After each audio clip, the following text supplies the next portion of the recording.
Media nümayəndələri əvvəlcə Laçın sakini Şahin İskəndərov üçün yaradılan arıçılıq təsərrüfatına, daha sonra isə Azər Qarayevin avtotəmizləmə xidmətinə baş çəkdilər.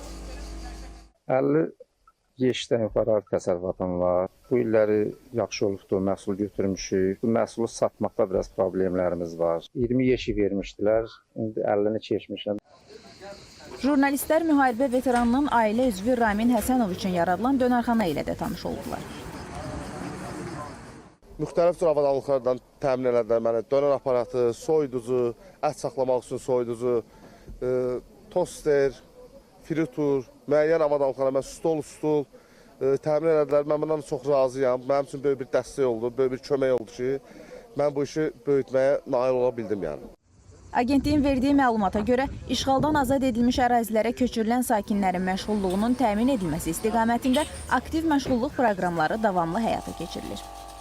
İşğaldan azad olunmuş ərazilərdə bir sıra aktiv məşğulluq tədbirləri icra olunur.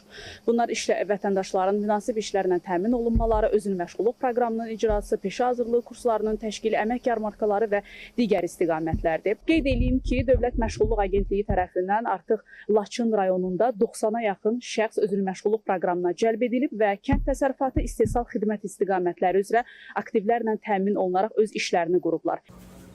Ümumilikdə isə 11.256 nəfərin məşğulluğuna dəstək göstərilib. Onlardan 800-dən çoxu digər aktiv məşğulluq proqramlarına cəlb olunub, 907 nəfər üçün isə kiçik biznes yaradılıb, 558 nəfər peşə hazırlığı kurslarına yönləndirilib. Elnur Tofiq, Elnur İsfəndiyarov, Fəridə Sadıqzadə, ASTV xəbər.